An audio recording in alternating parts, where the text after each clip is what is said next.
The first morning, Wade Mercer saw the Bobcat acting like a ranch boss. The world had been rinsed pale by a late April frost. Silver lay along every strand of barbed wire. The grass wore tiny glass beads. Beyond the north pasture, the crazy mountains held the last blue shadow of night. Wade had gone out with his canvas coat buttoned crooked and a chipped green mug of coffee warming his hand. He expected to find another post leaning, another wire loosened by wind, another small repair in a life made mostly of small repairs.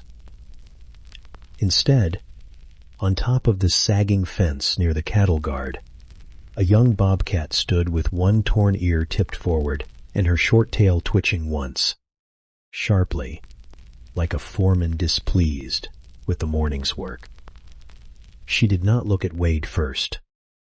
She looked at the fence.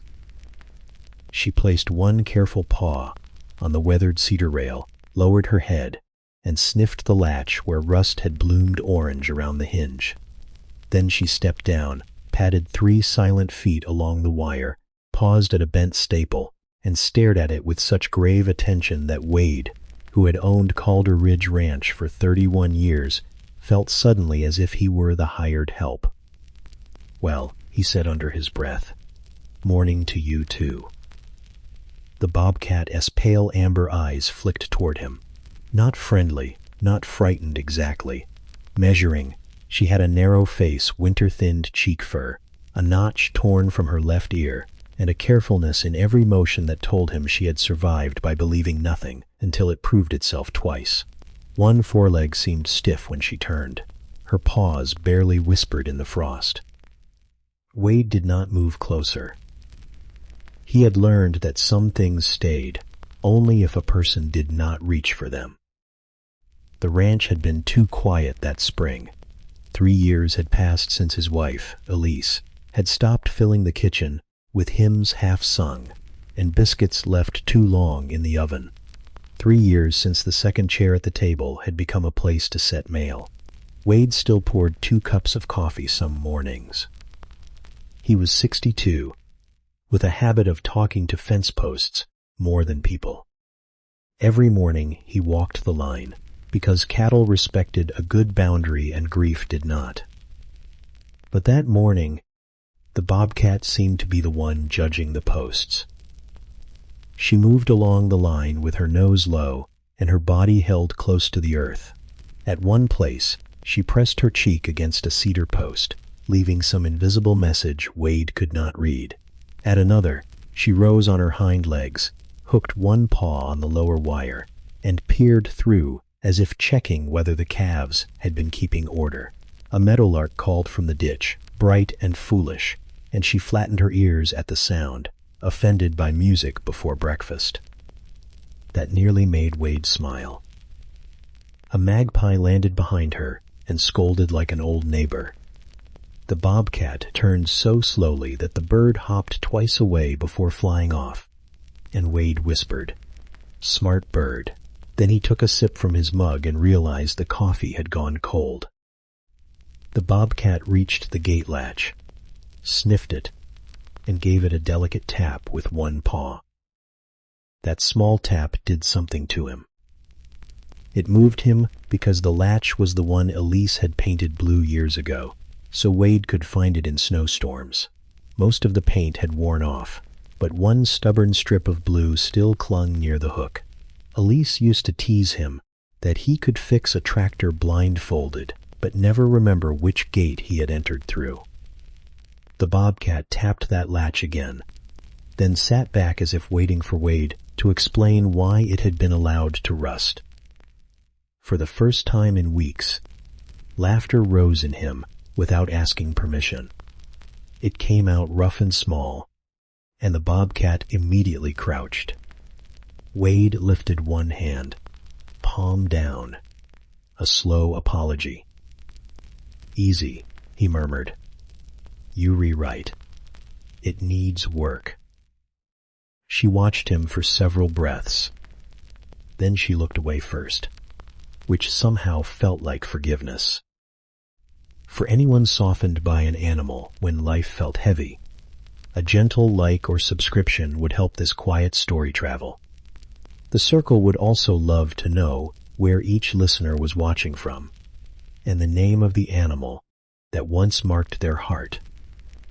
Wade set his mug on the flat top of a fence post, careful not to clink it too loud. A calf on the other side sneezed, startling itself. The bobcat sprang sideways a single foot, then pretended she had meant to do that all along. Wade looked down at his boots so she would not feel mocked. He should have gone back for the staple puller. He should have started the rounds before the sun turned the upper pasture soft with mud. Instead, he stood with his hands loose at his sides and let the young bobcat inspect his old fence. She paused at a gap where the bottom wire had lifted. It was not enough for a cow to push through, but enough for a rabbit, a skunk, or something hungry moving low in the dark. She lowered herself, sniffed the damp soil, and glanced toward the coulee beyond the sagebrush. Her torn ear turned back. Her tail twitched once. There was nothing dramatic in it. Just a wild animal reading the ground better than any man could read a letter. Wade felt the morning shift. He had been amused a moment earlier, warmed by the absurd dignity of this small spotted creature, acting as if the ranch had finally hired competent management. But now he saw the thinness under her fur, the burrs near her shoulder, and the way she kept weight off that guarded foreleg. She had not come to Calder Ridge to entertain him. She had come because the fence line held something she needed. The sun broke over the ridge, spilling gold across the frost. The bobcat blinked into it, eyes narrowing to bright slits. Then she slipped beneath the lifted strand, silent as smoke, and disappeared into the sage. Only after the meadowlark sang again did Wade reach for his mug and find the coffee fully cold. He drank it anyway. Then he fetched his toolbox from the truck, knelt by the blue-painted latch, and began to fix the fence as if someone very important would be coming back to inspect it. Before the bobcat came to judge his fences, Calder Ridge Ranch had belonged mostly to wind, cattle, and the kind of silence that gathered in corners after someone loved had gone. Wade Mercer had lived there since he was 31, when his hands were still smooth enough for Elise to tease him about looking like a banker pretending to be a rancher. The house sat low against a slope of bunchgrass and sage, its white paint worn thin on the west side, where winter always hit hardest.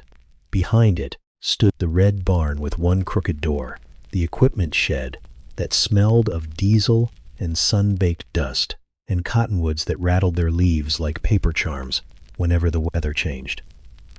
By 62, Wade moved through the place with the careful economy of a man who knew every loose board by sound. His left knee complained on stairs. His shoulders rounded a little when the mornings were damp. He rose at 5, filled the kettle, set 1 spoon of coffee too many into the old percolator, and stood at the sink while darkness softened around the window glass. He still caught himself turning his head when the house settled, expecting Elise to ask whether he had remembered to thaw the stew meat. He had not remarried. Elise had been the bright hinge of his days, the one who remembered birthdays, scolded him for feeding barn cats from the good plates, and painted small things cheerful colors because she said a ranch needed help looking alive in February. The blue gate latch had been her idea. So had the yellow kitchen stool, the red string tied around the pantry key, and the little tin rooster nailed above the back steps. After she passed, Wade kept those colors because removing them would have felt like sanding her fingerprints off the world. His daughter, Laurel, lived 40 minutes away in Livingston and called every Wednesday. His granddaughter, Maisie, came some weekends with a backpack full of library books, peppermint gum, and gentle questions. She was 9, solemn around adults, lively around calves, and convinced that Wade's old pickup understood English. She named every barn cat after weather. The gray one was Drizzle, the orange one was July. The black one, who glared from the hayloft as if keeping records of everyone's failures, had been named Thunderhead. Wade pretended these names were foolish and used them faithfully. That was one small mercy of the ranch. It made room for tenderness without requiring a speech. Still, most days held more work than company. Wade checked mineral tubs, broke ice in troughs, greased hinges, counted calves, and drove the fence line with wire cutters, staples, and a hammer sliding around on the passenger side floor. He knew where elk sometimes pushed through the lower pasture. He knew where coyotes crossed at dusk, thin shapes stitching themselves between sage clumps. He knew bobcats lived in the coulees too, though he rarely saw more than prints after snow or the neat remains of a rabbit beneath the chokecherries. Wild creatures, to Wade, had always been neighbors with private lives. Elise had felt the same. She had never liked when people called animals sneaky or mean for wanting to survive. Once, during a hard January, she had watched a bobcat cross the far ridge with something small in its jaws. Wade had said the hens would need locking up early, and Elise had nodded, but her eyes had followed the animal with quiet respect. "Everything out here is trying to get through winter," she had said. Wade remembered that sentence often, especially after he began getting through winters alone. He was not bitter, exactly. Bitterness took more energy than he cared to spend. But loneliness had ways of making ordinary tasks feel hollow. He could repair a gate and feel no pride in it. He could cook beans and forget to salt them. He could stand in the barn while rain drummed on the tin roof and realize he had not said a word out loud since morning. The animals kept him from disappearing entirely into himself. The cattle were steady company, though not poetic. A red heifer named Button had a habit of licking the side mirror of his truck until her reflection blurred. An old steer called Amos followed Wade whenever he carried fence posts, not to help, but to inspect the possibility that they might be edible. The barn cats held meetings on the feed sacks and scattered whenever Wade opened the door, as if he had interrupted serious business. Even the ranch dog from years before, a blue heeler named Scout, remained in memory so sharply that Wade sometimes expected to hear nails ticking across the mudroom. Scout had been gone almost as long as Elise. Wade had not brought home another dog. People told him he should. A dog would keep him company. A dog would ride in the truck. A dog would make the house less still. He always answered that he had enough creatures depending on him already, which was true but incomplete. The fuller truth was that he had grown tired of asking his heart to start over. So he lived carefully. He mended vey kep hat a tay broke. He put on the same brown hat every morning. He drank from the chipped green mug because Elise had once said the chip made it look like it had survived a bear fight. He talked to the tin rooster when the wind spun it too hard. He let Maisie leave drawings on the refrigerator, even when the magnets slid and the papers hung crooked. And when spring came late that year, damp and silver-edged, Wade felt the ranch waking without him. Snow pulled back from the fence corners. Meadowlarks returned to the posts. The calves began racing because the grass smelled new. At night, something moved along the north pasture, leaving small oval prints in the mud near the blue latch. Wade noticed them twice and crouched stiffly to study them, one hand braced on his knee. Bobcat, he thought. Not large. Not old. The prints came and went like a secret. They followed the fence, paused near a lifted bottom wire, vanished toward the coulee. Wade did not know then that a young spotted shadow had already been reading his ranch more closely than he had. He only touched the worn blue paint on the latch, felt the cold metal under his thumb, and heard Elisa's old sentence rise through memory like breath on glass. Everything out here was trying to get through spring too. The first true meeting did not happen in sunlight, and it did not happen with the bobcat sitting proudly on a fence post. It happened 2 nights before Wade found her, inspecting the blue latch. Rain came in sideways after supper, cold enough to cloud the kitchen windows and turn the porch boards black under the yellow bulb. Wade had been rinsing his chipped mug when he heard the cattle bawl from the north pasture. Not the lazy complaint they made when one calf lost sight of its mother. This was sharper. Wade dried his hands on a towel Elise had embroidered veille capite, hat, crooked wheat stalks, and stood still, listening. Loose tin tapped the barn. Then the cattle called again, and the old rancher's part of him woke before the tired man could argue. He pulled on his coat, took the lantern from its hook, and stepped into the wet dark. The yard smelled of mud, wet cedar, and cattle breath. Rain ticked on his hat brim. He drove slowly toward the north gate. The cattle were gathered too tightly near the fence, their bodies dark and steaming. Button, the red heifer with the mirror-licking habit, turned her head toward him and complained. "All right," Wade muttered. "Mort met coming." At the gate he cut the engine, and suddenly the storm seemed larger. The cattle shifted away from the far corner. That was when he heard it. A low, rough sound, not quite a growl and not quite a cry, came from the bottom of the fence where grass grew around a half-rotted post. Wade lifted the lantern higher. The glow fell across wet wire, mud, a twist of old baling twine, and then 2 amber eyes fixed on him with a force that stopped him cold. The bobcat was pressed low against the ground, half hidden beneath the lifted bottom strand. She was young, maybe not fully grown, with rain-darkened spots and a narrow chest rising too fast. Her left ear had a torn notch. Burrs clung to one shoulder. One foreleg was caught awkwardly through a loop of twine and wire, not trapped by design, but held by leftovers. Wade's stomach tightened. He had seen injured animals before. Ranch life did not let a person pretend the world was soft. But there was something about those eyes, furious and exhausted at once, that made him think of every living thing that had tried to get free alone. "Well, little one," he said quietly, then stopped. The bobcat flattened herself lower, lips pulling back just enough to show small white teeth. Her ears pinned tight. Her short tail jerked once through the mud. She was warning him with everything she had left.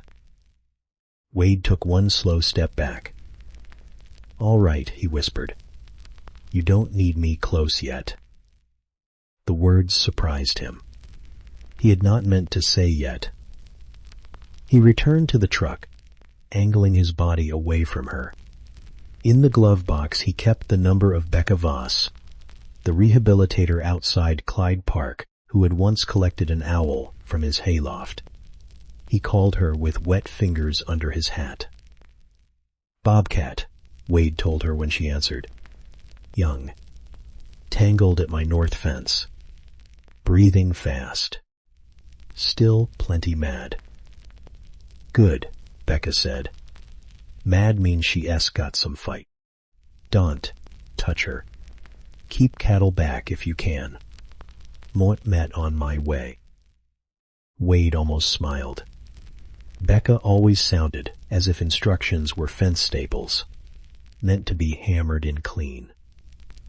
While he waited, he eased the cattle away by opening the gate into the adjoining lot and shaking a feed bucket with range cubes.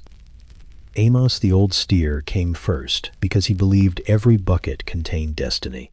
Button followed, pausing to lick rainwater off Wade's side mirror, as if this emergency included refreshments. Wade gave a quiet snort. The bobcat watched every movement. When he set the bucket down too close, she hissed, and he moved it back. When the lantern swung, her pupils widened. When the wind rattled the gate chain, she jerked so hard the wire trembled. Wade crouched at a distance that made his knee ache and kept his hands where she could see them. Rain ran down his neck. Mud seeped through one glove. He spoke only once in a while, not to soothe her like a pet, but to keep himself steady. "Storm's making a mess of both of us," he murmured. She blinked slowly, then looked away toward the coulee. That turn of her head felt less like trust than calculation. Wade respected it more for that. Becca arrived 40 minutes later in a battered green Subaru with a crate, thick gloves, and the calm face of a woman who had spent years being scratched, bitten, ignored, and occasionally forgiven by wild animals. Wade held the lantern while she studied the twine, the leg, and the way the bobcat gathered herself whenever anyone shifted weight. "She's young," Becca said softly. "Hungry, too. But she's not giving up." "No," Wade answered. He did not know why his throat felt tight. Together slowly, they made a wall with a stock panel, so the bobcat could not twist deeper into the fence. Becca worked the wire loose with cutters. Wade kept the lantern steady. Once, the bobcat struck at the air, fast as a thrown spark, and Wade stepped back so quickly his boot slipped. He caught himself on the post and knocked his hat crooked. Becca glanced at him. Graceful. "Only when observed," he said. For one breath, the storm seemed less lonely. At last the twine gave. The bobcat sprang free, but her weak leg folded beneath her. She made it only 2 short bounds before stopping in the wet grass, sides pumping. Becca did not chase. Wade did not reach. They stood still, while the little wild shape decided between fear and strength. Then, with a limping rush, she slipped under the fence and vanished into the dark mouth of the sage. Wade stared after her until the rain blurred everything. "She may not go far," Becca said. "Leave water near the barn. No crowding. Call me if you see her again." Wade nodded.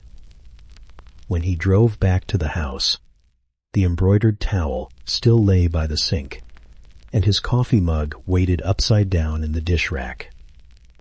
He stood dripping on the floor, listening to rain soften over the roof. For the first time in months, the ranch did not feel empty. It felt as if something wounded, wary, and important had passed through it and left a question behind. For the next 4 days, Wade saw only signs of the bobcat.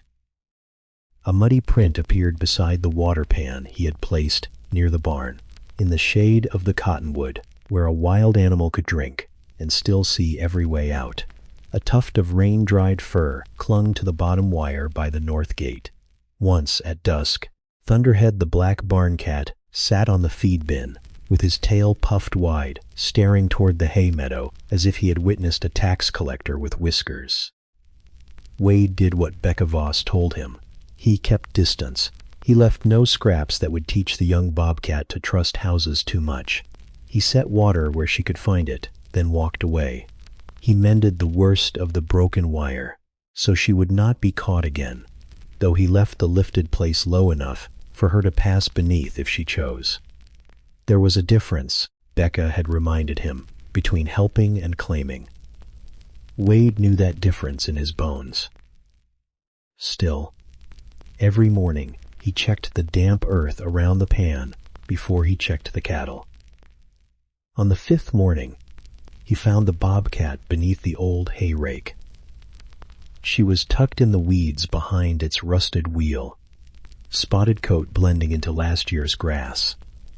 The sun had not cleared the ridge, and the ranch smelled of cold iron, wet sage, and coffee-breathing steam from Wade's chipped green mug.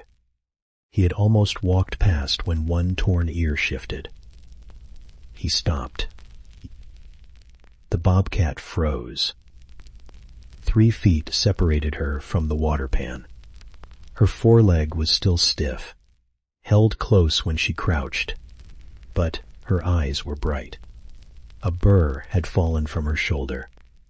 Her whiskers, uneven on one side, spread forward as she judged him.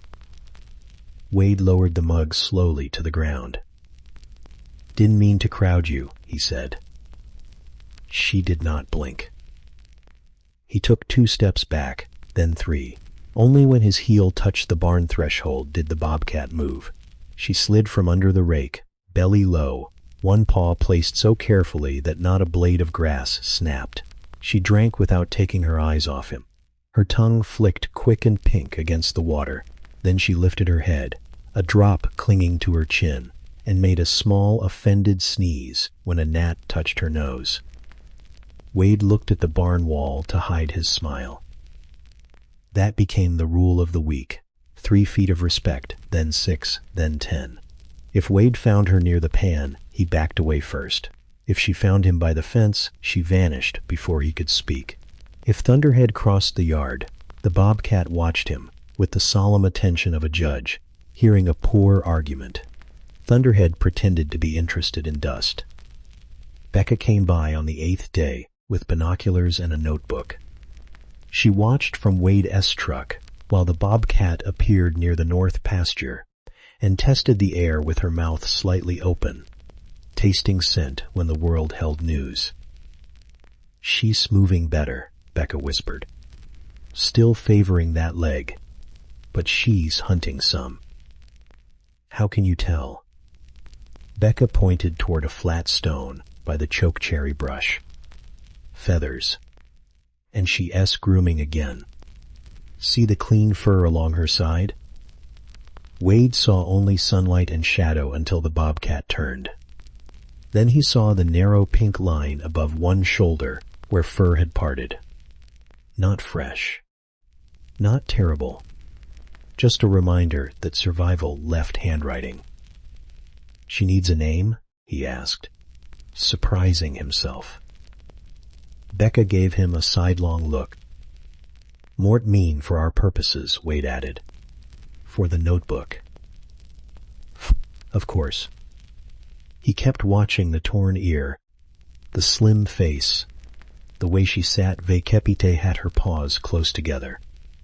Behind her, juniper bushes crowded the coulee edge, blue-green and stubborn through all weather. "Juniper," he said. Becca wrote it down without teasing him. That kindness warmed him. Juniper did not know the name, and Wade did not call it to her. A name, he understood, was not a rope. It was only a way for the human heart to stop saying that one and start saying someone. As April softened, her visits became more visible, not tame, never tame. She kept to the margins, appearing where fence shadow crossed grass, where barn shade met open yard, where the ranch ended and wild country began. Some mornings she ignored the water pan completely and inspected gopher holes instead. Once, Wade watched her crouch for 7 patient minutes, then pounce with sudden grace. She missed whatever she had aimed for and sat afterward washing one paw, dignified and unwilling to discuss it. "Fair enough," Wade murmured from the porch. Another time she found the blue latch newly oiled. She sniffed it, recoiled at the smell, and stared toward the house as if Wade had insulted a family recipe. He apologized through the screen door, while Maisie, visiting for the weekend, pressed both hands over her mouth to keep from giggling. Maisie had been warned from the beginning. Wild meant wild, watching meant quiet, love meant leaving room. She accepted these rules with the seriousness Wade wished more adults carried. She made a small sign and taped it inside the kitchen window, facing inward so only the family could see it. "Boss on duty." Wade pretended not to notice it for almost an hour. By the second week, Juniper began to appear during Wade's fence rounds. She did not follow him. Wade refused to call it that. She simply happened to be traveling the same line, at the same time, in the same direction, with frequent pauses to inspect his work. When he hammered a staple, she retreated into sage until the ringing stopped. When he knelt to tighten wire, she watched from a distance, tail tip flicking. When he finished and stepped back, she sometimes approached, after he had moved away, sniffed the repaired place, and rubbed her cheek against the post. The first time she did it, Wade felt foolishly proud. He also felt something quieter beneath the pride, something that hurt because it was waking. He had spent years making himself small enough for loneliness to manage. Now this wary creature, with her torn ear, crooked whiskers, and stern fence opinions, had made him look outward each morning via ite expectation. Not hope. Exactly. Hope was too bright a word. But something near it stood at the edge of the yard, 3 feet from Trust, watching him through the grass. The tiny breakthrough came on a morning that smelled of thawed earth and cottonwood buds. Wade had gone to the north fence with staples, wire, and the long-handled stretcher that always pinched the skin between his thumb and forefinger. The sky showed every ridge tooth of the mountains. Meltwater trickled through the tire ruts. Beyond the hay meadow, a sandhill crane called with a rusty sound. Juniper was already there. She sat on a flat sandstone rock beside the fence, forepaws tucked under her chest, looking less like a recovering wildcat than a supervisor arriving before the crew. Her torn left ear leaned toward Wade. Her pale whiskers caught the light. When he stopped the truck, she did not run. That was new. Wade kept his hand on the steering wheel. The cab smelled of old leather and coffee. A week earlier, Juniper would have melted into the sage at the sound of the engine. Now she only narrowed her eyes, as if judging whether he had brought proper tools. "You'll be pleased to know Mort met fixing the disgraceful section today," Wade said. Juniper looked away, unimpressed. He got out slowly. The bucket handle creaked. At that sound, her shoulders tightened, but she held her place. Wade turned sideways and walked to the first leaning post. He worked without hurry. Hammer, staple, pause. Hammer, staple, pause. Each time the metal rang, Juniper's ears flattened, then lifted again. She disliked noise, but studied its purpose. A small warmth moved through Wade. It was not affection yet. It was a wild creature deciding, breath by breath, not to vanish. He had not realized how much he had missed being tolerated. When the first post stood straighter, Wade stepped back. Juniper rose from the rock. She stretched long, claws catching in the sandstone. Then she came down, limped once, corrected herself, and padded toward the repaired place. Wade stood still. She stopped 6 feet from him. Juniper lowered her nose to the fresh staple, sniffed, sneezed twice, and gave the post a soft cheek rub that left one pale hair stuck in a splinter. Then she walked past Wade along the fence line, not close, not inviting him, simply continuing the inspection. Wade looked down at his boots. "All right," he said quietly. "Mot look lunk, come along." So they walked. Not together exactly. Wade stayed on the pasture side, carrying the bucket. Juniper moved on the coulee side, weaving between sage clumps and grass. The barbed wire ran between them like a sentence neither of them was ready to finish. She stopped at every change in scent. She pressed her nose to a rabbit trail. She paused beneath a meadowlark post until the bird hopped away, offended. She ducked under the lifted bottom strand. They kept ite hot, such ease that Wade felt the fence had been designed for her opinion. Every few yards, she looked back. Not long. Not fondly. Just enough to make sure he was still doing his part. Wade began to see the fence differently because she did. He noticed where grass bent under nightly traffic. He saw the pale scrape of deer hair on one wire. He found a place where soil had been pushed hollow beneath the bottom strand. A low tunnel used by animals who preferred to pass under human certainty rather than challenge it. Juniper sniffed that hollow, then sat beside it and wrapped her tail around her paws. "You want that left open," Wade guessed. She blinked. He set down the hammer. Elise would say Bobcat taking orders from a cat. At the name, something inside him shifted. He imagined Elise at the blue latch with one hand on her hip, delighted by the absurdity of him consulting a bobcat on fence policy. Juniper began grooming one shoulder. She licked her paw and dragged it over the torn ear with grave concentration. Halfway through, the paw slipped. She paused, offended by her own balance, and tried again more fiercely. Wade laughed once, softly. She stopped grooming and looked at him. "Sorry," he said. "Carry on, boss." She did. By late morning, the sun warmed the cedar posts, releasing a dry, sweet smell. Wade's coat hung open. Mud clung to his cuffs. Juniper grew braver in a way easy to misunderstand. She came no closer than a few feet, never turned her back fully, and vanished into brush whenever the truck door slammed or a raven croaked overhead. But she returned. Quietly, stubbornly, she returned. At the last bad stretch, Wade knelt to twist a splice. The wire fought him.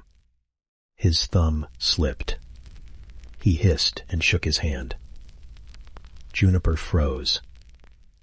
The sound had startled her, but instead of bolting, she crouched behind a sagebrush and watched. Wade pressed his thumb into his palm. He thought of how Elise used to take his hand at the kitchen sink, scolding him for bleeding on clean towels. "Bobcat fine," he murmured, though no one had asked. Juniper's nose twitched. Then, with the caution of fog, she stepped from behind the sage and approached the fence. She did not come to Wade. She came to the wire he had dropped. She sniffed it, tapped it once with her paw, and withdrew, as if confirming the trouble had been identified. Wade smiled down at the dirt. "Much obliged." When he finished the splice, he left the low tunnel open. He tightened the upper strands, braced the leaning post, and painted a small dab of leftover blue on the staple nearest Juniper's passage. It was foolish. It served no ranch purpose. But when he saw the color catch light, his chest loosened. Juniper inspected the final repair after he stepped away. She sniffed the blue paint, made a face, and scraped one hind paw in the dirt as if filing a complaint.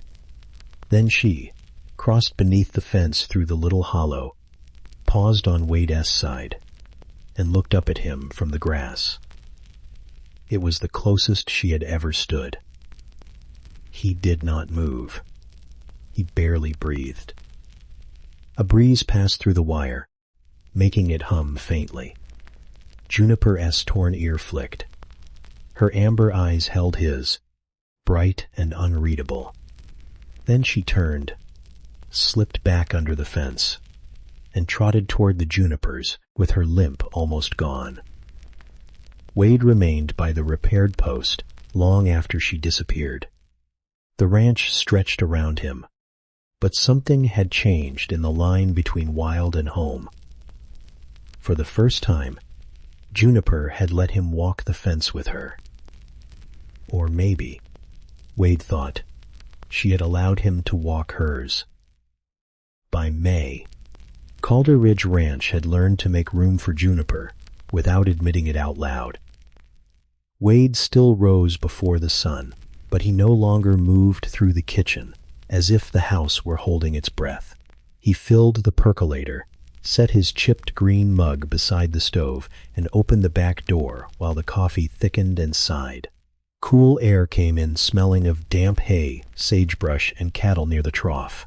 Beyond the cottonwoods, meadowlarks began their thin golden music. On most mornings, Juniper was not visible. That did not mean she was absent.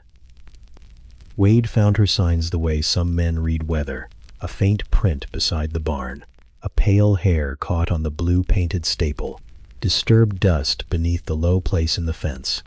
Once, he found a grasshopper leg arranged on the porch step, with that he looked toward the coulee and said, "But Luglunk assumed that official correspondence." Thunderhead the barn cat refused to go near it. Daily life became attended. Wade drove fence rounds in the old pickup with the window open and the tools rattling on the floor. Juniper appeared and disappeared along the line, always choosing her own distance. Sometimes she walked ahead of him on the coulee side, melting in and out of sage shadows, her short tail flicking whenever he stopped too long at a post. Sometimes she sat high on a cedar brace and watched him work with the unblinking disappointment of a schoolteacher whose student still confused nails with screws. When Wade hammered, she withdrew. When he whistled, she vanished completely. So he stopped whistling during fence work. When he spoke softly, she tolerated it, though her torn ear often tilted backward, as if his voice were a fly she had decided not to swat. "You don't care for conversation," he told her one morning. Juniper blinked, then turned her back and sniffed a clump of grass. Point taken. Wade had one part-time helper, a lanky 23-year-old named Noah Pike, who was forever losing gloves. The first time Juniper watched him replace a hinge, Noah whispered, "Mr. Mercer, that Bobcat looks like she's about to fire me." "She's considering it," Wade said. Noah worked more carefully after that. Juniper had opinions. She disliked the red fuel can and gave it a suspicious circle every time it appeared. She approved of the blue latch, but disapproved of fresh oil. She inspected stacked fence posts by sniffing each end, and once climbed onto the pile, sat at the top, and refused to move until Wade carried his tools around her. She never softened herself to be liked.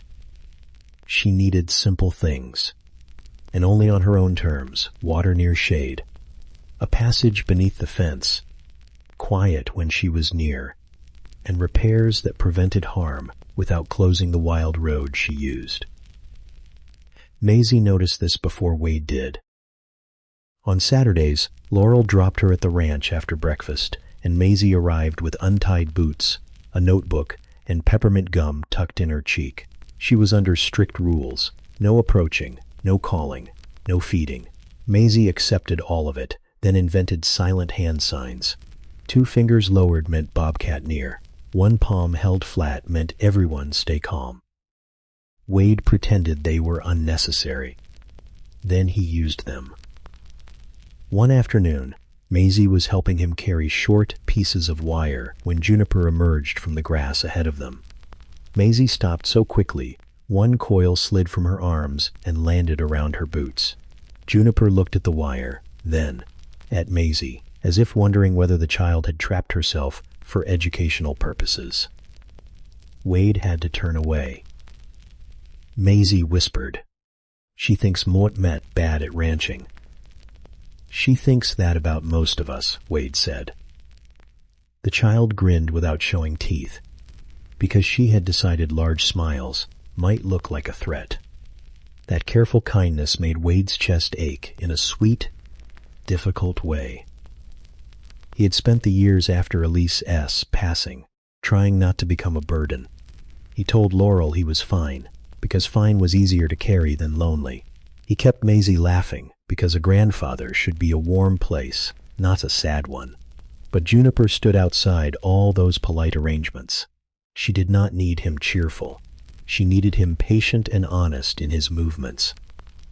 That felt, to Wade, like a form of mercy. The routines deepened with the grass. At dawn, he checked the troughs, while swallows stitched the barn eaves. Near midday, Juniper rested where the hay meadow met the sage, though sleep was too trusting a word for the way she kept one eye barely open. In the evenings, she traveled the fence line as the cattle bells clanked slow and hollow. She paused at the low tunnel, sniffed both sides, then rubbed her cheek against the cedar post. Marked Ve Kepte, hat blue, her scent claim, Becca said. A note to every passing creature that this path was known. Wade liked the thought of Juniper leaving notes. He left his own, in a way, a tightened wire, a cleared tangle, a water pan scrubbed clean and set beneath the cottonwood, then later moved farther toward the edge, after Becca reminded him not to pull a wild hunter closer to human comfort than she chose to come. Juniper used it more often there, as if approving the correction. Some mornings, Wade talked to Elise while he worked. Not loudly. Not with the old sharp grief. Just a sentence now, and then tossed into the wind. She checked the west stretch today, he said once. Tightening, a staple. Found my work lacking. Juniper sat 30 yards away, washing between her toes Ve Kepite hot great seriousness. A month earlier, the sight might have broken him, because Elise was not there to see it. That morning, it mended something instead. Not fully, not cleanly, but enough for Wade to stand under the Montana sky, smell cedar dust on his sleeves, and feel the ranch breathing with him again. When evening came, Juniper climbed the corner post by the blue latch and sat facing the pasture. Her body made a small spotted shape against the orange light. Wade leaned on the gate from a respectful distance, his mug warm in both hands. The cattle settled. The barn cats began their secret errands. Maisie S. paper sign still hung inside the kitchen window, curling at one corner. Boss on duty. Wade looked at Juniper, and Juniper looked over the fence, as if all of Calder Ridge depended on her watch. Maybe, in some quiet way, it did. By the middle of May, Joy came back to Calder Ridge Ranch in pieces so small Wade nearly missed them. It came in the creak of the porch step when Maisie hurried outside. Ve Kep Ite hat her notebook, and then remembered to slow herself before reaching the yard. It came in Noah Pike standing beside a crooked fence board, hat in hand, while Juniper sat above him on the brace post like a spotted judge, deciding whether he deserved another chance. It came in Wade's own laugh, rusty but real, when the Bobcat yawned in Noah's direction and showed all her small sharp teeth without any interest in using them. She's not impressed, Noah whispered. She rarely is, Wade said. The morning was bright enough to turn every dew bead on the pasture grass into a spark. Cottonwood leaves shivered silver green along the creek bed. The air smelled of warm dust, young clover, and the mineral tubs Wade had filled before breakfast. Cattle grazed with their heads down, bells knocking softly, while swallows skimmed low over the yard. Juniper had claimed the corner post near the blue latch as her observation station.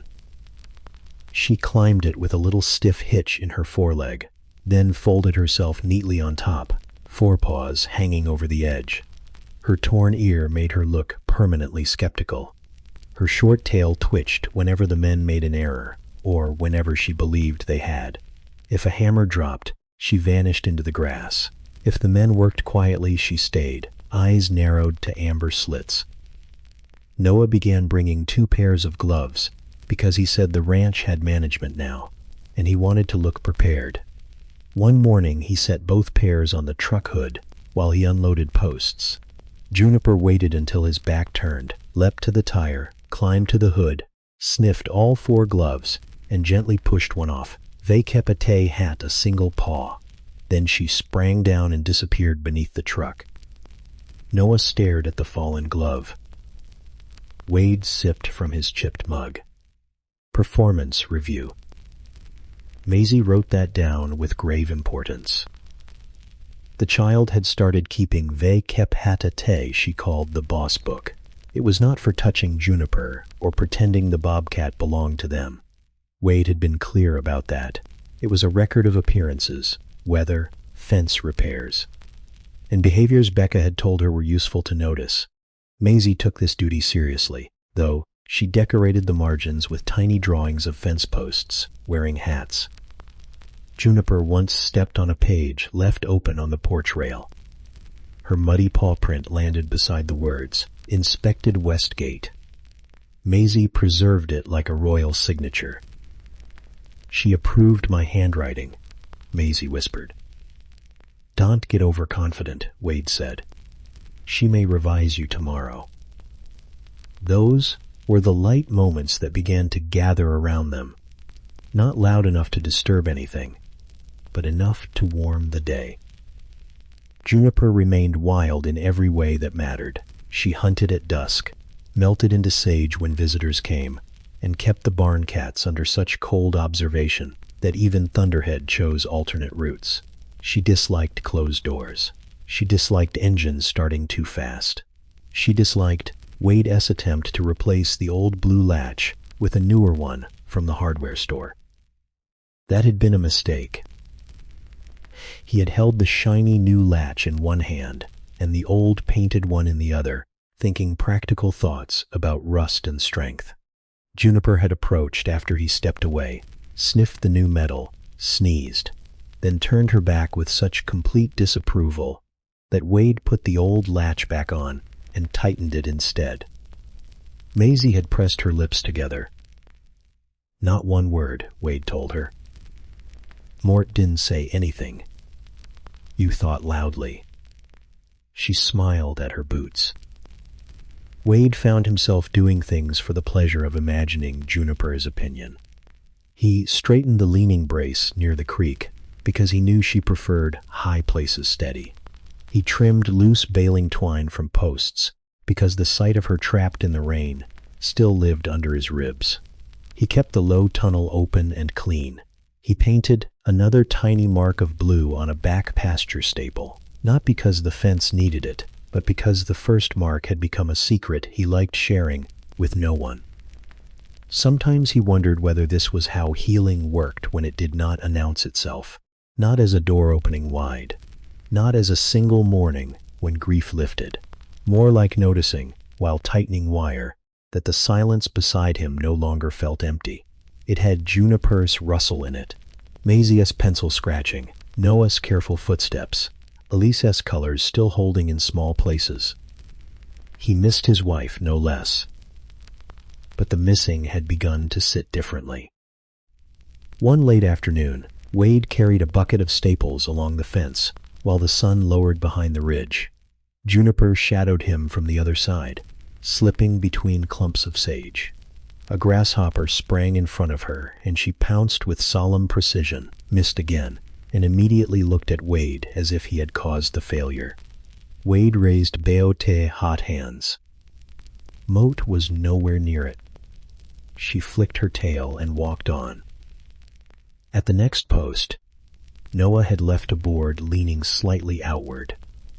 It was not dangerous, only ugly. Juniper climbed the brace, set one paw against the board, and stared down at Wade. He stared back. "You want that fixed today?" Juniper blinked once. Wade set down his bucket. "You know, some ranch bosses pay wages." She began washing one shoulder. He fixed it. When he finished, Juniper descended, sniffed the fresh work, and rubbed her cheek along the post. Then she leapt lightly to the top rail and sat facing the pasture, her spotted body edged in honey light. The breeze moved through her cheek fur. The cattle lifted their heads one by one, untroubled by her now, as if she had become part of the fence itself. Maisie stood beside Wade, silent. Noah leaned on the truck, smiling like a man afraid to break a spell. No one reached. No one called. They simply watched the little wild boss keep her evening office.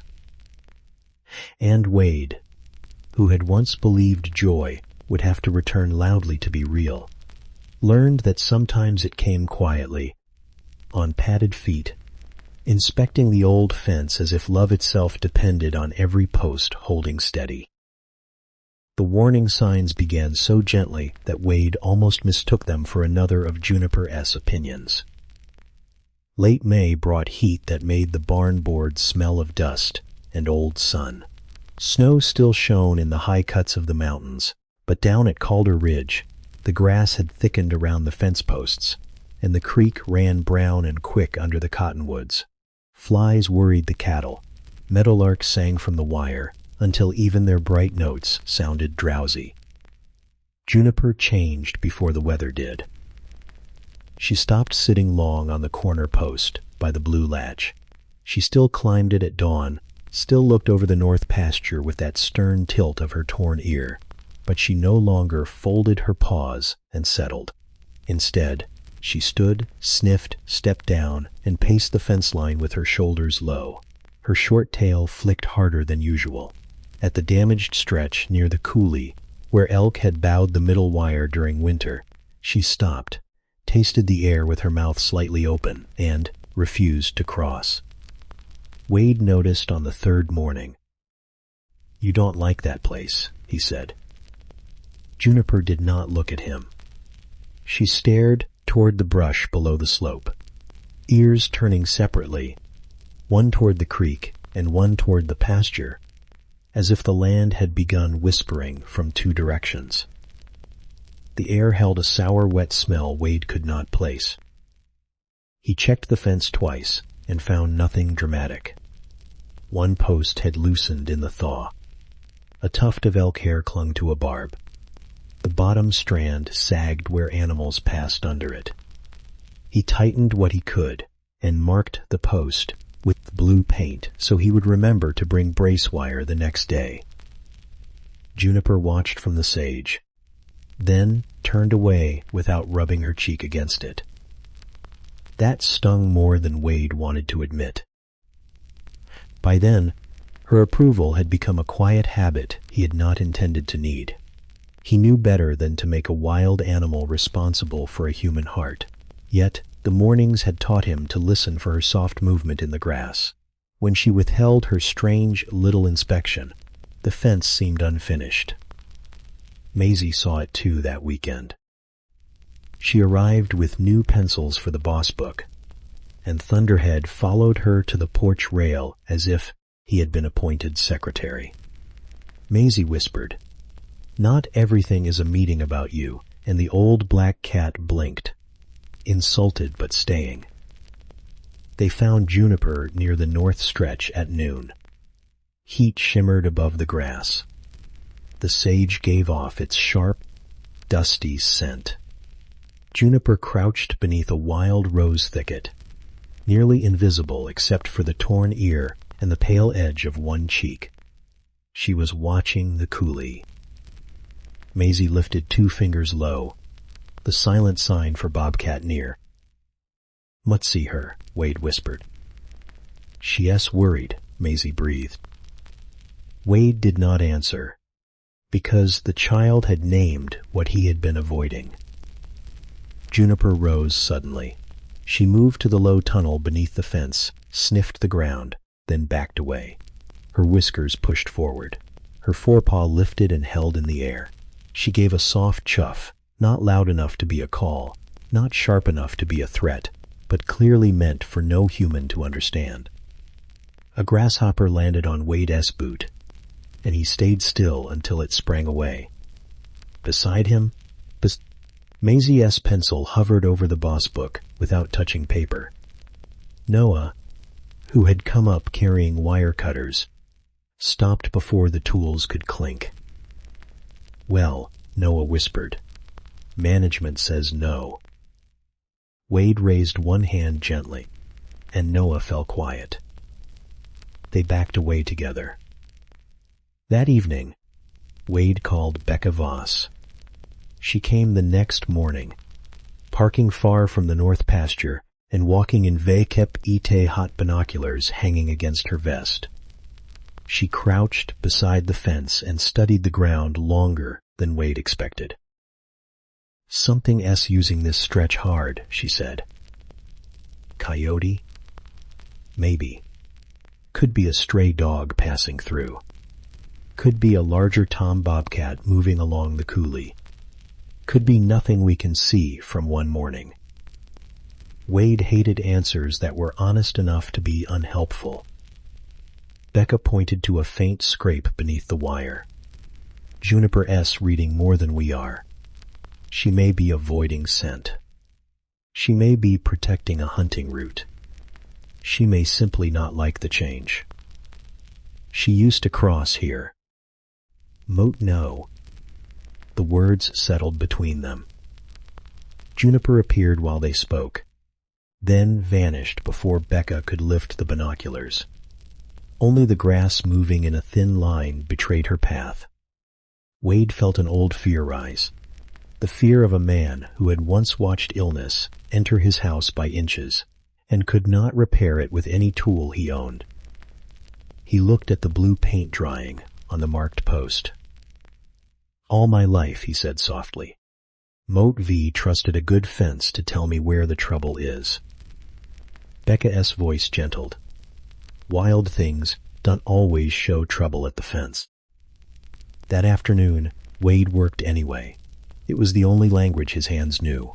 He cleared fallen wire from the grass, pulled old twine from a shrub, and pocketed it so nothing could catch in it again. Noah labeled a bucket Boss Repairs in pencil, then crossed it out when Wade looked at him.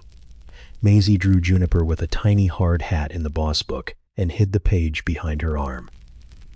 Wade pretended not to see, but those small things did not erase the unease.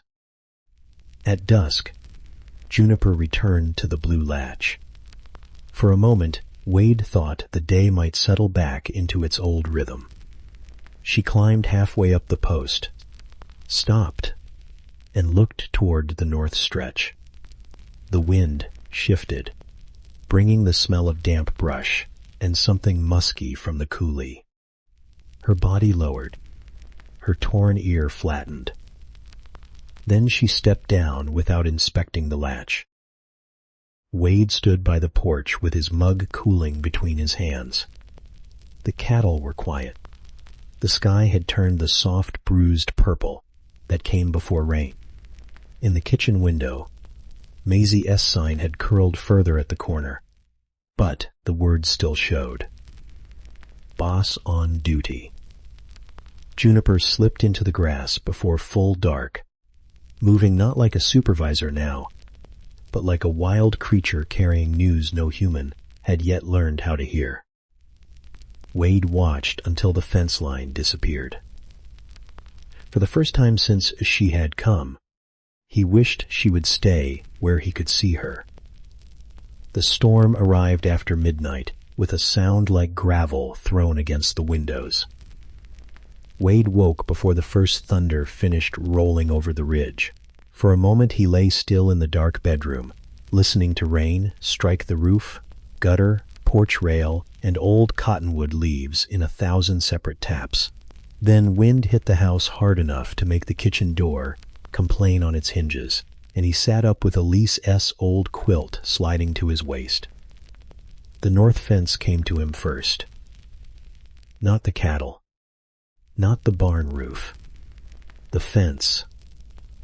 He reached for the lamp, found only air, and knocked a paperback Maisie had left on the bedside table onto the floor. It landed with a soft slap.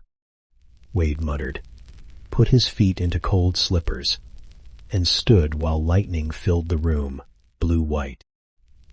Juniper would be out in that weather. He told himself she had lived through storms before him and would live through storms after him. She knew the coulees, the hollows beneath sage roots, the dry shelves under rock. She was not his to gather into a barn like a calf. She belonged to the dark, wet country beyond the porch light. Still, his hands shook while he buttoned his coat. The yard smelled of rain, mud, and green things torn open. In the barn, Thunderhead glared from the hayloft, offended that weather had been permitted. Drizzle and July crowded together on the grain bin, with their tails tucked around their feet. Wade checked the stalls, the feed room, the rafters. No spotted shape hid there. A loose tarp snapped behind the shed like a frightened wing, and he tied it down while water ran from his hat brim. By then, the cattle were bawling. He drove the pickup toward the north pasture in low gear, headlights trembling across sheets of rain. Mud sucked at the tires. Every rut had become a brown ribbon of moving water. When he reached the blue latch, he saw the problem at once. The old cottonwood limb had come down. It lay across the fence near the stretch. Juniper had refused to cross, heavy with leaves, bending two posts and pressing the middle wire nearly to the ground. The gate had held, but barely. One hinge sagged. The blue latch trembled every time the wind struck. Wade killed the engine and stepped out. Of all nights, he whispered. A calf bawled from the other side, separated from its mother by the fallen limb and the strange shape of wire. Wade moved carefully, not wanting to startle the herd in the dark. Lightning showed the pasture in broken photographs, wet backs, shining eyes, the limb like a black arm, the coulee beyond it full of moving shadow. Then he saw Juniper. She stood on the far side of the damaged fence, not 20 yards from the fallen limb, her body low and her fur slicked dark against her ribs. Her torn ear was flattened. Her amber eyes caught the headlights and burned briefly. Wade froze. Juniper looked not at him, but beyond the broken stretch, toward the coulee. A sound came from the brush below. It was not loud. A heavy rustle. A snap. Then a shape moved behind the rain, low and fast enough that Wade could not name it with certainty.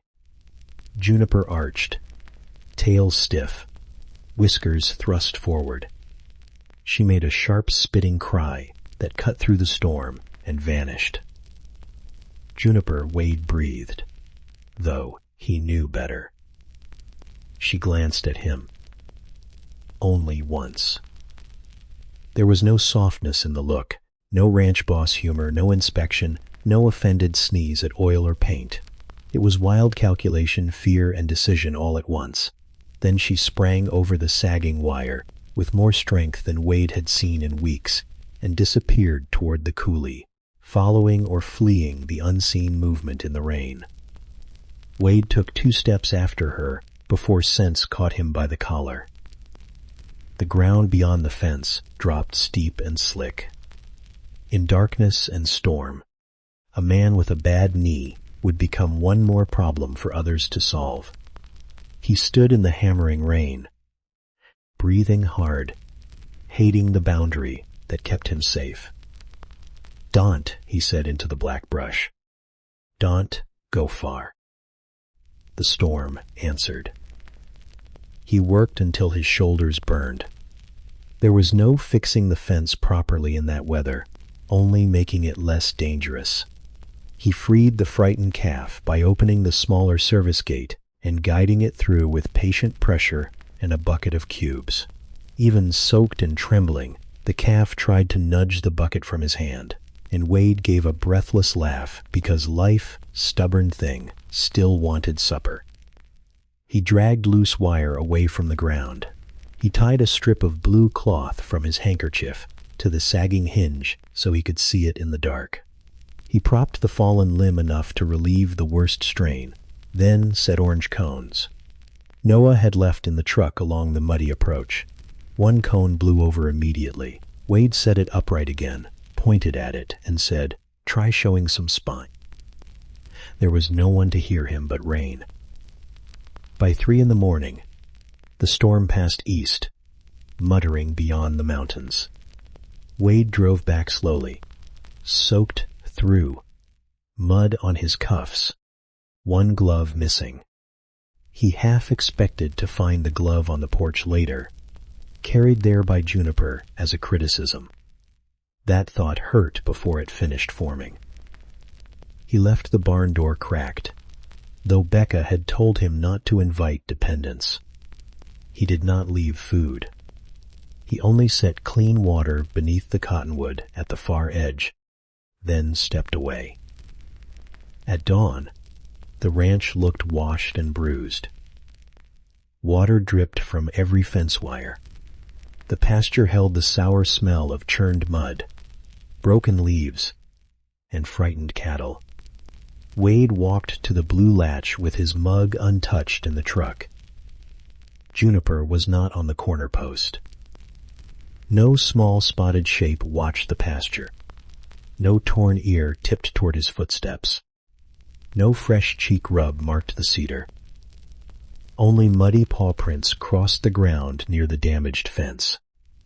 They led toward the coulee, blurred by rain, and then disappeared where water had run down the slope. Wade stood with one hand on the blue latch, feeling the cold metal under his palm. For years he had feared empty rooms. That morning, he learned an empty fence post could hold just as much silence. By mid-morning, the storm had left Calder Ridge shining in a way that felt almost cruel. Sunlight gathered on puddles in the ruts. Rainwater hung from the barbed wire in bright beads. The cottonwood leaves flashed clean above the broken limb, and the mountains beyond the pasture looked cut from blue paper. Everything seemed washed, restored, forgiven. Only the empty corner post told Wade otherwise. He had repaired enough of the north fence to keep the cattle safe before he let himself follow the tracks. Becca came as soon as he called, and Noah arrived with coffee in a thermos. Maisie came with Laurel near noon, though Wade had told his daughter there was no need to bring the child into a wet pasture full of sorrow. Maisie had heard enough in his voice to know there was need. She stepped from Laurel S. car, wearing rubber boots too tall for her legs, and carrying the boss book beneath her raincoat. She did not ask whether Juniper was dead. Children sometimes knew which questions were too heavy to set down in daylight. Instead, she looked at the empty post and made the flat palm sign. Everyone stay calm. Wade swallowed hard and nodded. The search began at the damaged stretch where the paw prints had blurred. Becca moved slowly, reading mud, grass, and broken stems. Wade followed with his hands useless at his sides. He knew cattle trails and elk beds, but the storm had scrambled every clue. Rain had filled the small hollows. Runoff dragged mud into brown tongues. Every print seemed to begin with promise and end in confusion. Juniper had gone toward the coulee. That much they knew. The coulee dropped behind the north pasture, cut by spring water into shelves of clay, sage, and exposed root. The air down there smelled of vegetative earth, crushed mint, and the faint musk of animals that traveled at night. Grass brushed Wade's knees. Meadowlarks sang overhead as if the world had misplaced its manners. Noah found Wade's missing glove snagged on a greasewood branch. For one foolish second, Wade's heart lifted. Then he saw that the glove was empty, soaked, ordinary. Noah held it up carefully, like evidence from a case none of them wanted to solve. "She always did prefer the left ones," Noah said softly. Maisie gave a tiny laugh that almost became a sob. Wade took the glove and tucked it into his coat pocket, grateful for the boy's clumsy kindness. They searched the first shelf, then the second. Becca found one faint mark where a small cat might have slipped in mud, claws showing for balance. She crouched over it a long time. She was moving fast here, Becca said. Toward what? Wade asked. Becca did not answer quickly. Or away. That was worse. They spread out carefully, never so far that one voice could not reach another. Laurel stayed near Maisie, though the girl moved with quiet determination, stopping to note bent grass in her book. At one point, Thunderhead appeared on a flat stone above them. He looked down into the coulee, tail wrapped around his paws, then sneezed at the damp air and retreated with dignity. Even Thunderhead reported for duty, Maisie whispered. Wade managed. He'll bill us later. The small joke settled among them and faded. By afternoon, they found signs of many lives, but not enough of Juniper S. Deer had crossed near the creek. Raccoon prints marked the mud by a puddle. Tiny hands pressed into the world. A coyote had traveled the far bank sometime before the rain ended. Becca pointed out each track with care. Juniper was one story among many, and the land did not pause one life for another. Wade understood that. He hated it. Near a fallen log, Maisie found a pale tuft of fur caught on bark. Becca examined it between two fingers. Bobcat, she said, but she could not say when. Not enough to know whether Juniper had rested there, brushed past, or fought through the brush in fear. Maisie wrote tuft near log in the boss book, then pressed the pencil so hard the tip broke. Laurel knelt beside her. Sweetheart. Mort met okay, Maisie said, though her mouth trembled. Wade wanted to tell her not to be okay. He wanted to say that some creatures stepped into a family without asking permission, and when they vanished, even the fence posts seemed to lean differently. But he only reached into his pocket, found the stubby pencil he used for feed notes, and handed it to her. This one's chewed, Maisie whispered. That's how you know it's mine. She studied the teeth marks and nodded. They searched until the shadows lengthened and the coulee turned cool. Wade S. knee burned. Becca S. boots were slick with clay. Noah had mud up one sleeve from reaching beneath a root shelf. Once, a rabbit burst from cover, and all of them startled so hard that Juniper would have been disgusted. The thought made Wade close his eyes. He had not realized how many pieces of her had entered his days. The stern pause before she crossed the low tunnel, the way her torn ear tipped back when he spoke, the little offended sneeze at fresh oil, her cheek rubbing against a repaired post. None of those things belonged to him, yet their absence felt personal. At dusk, Becca put a hand lightly on his arm.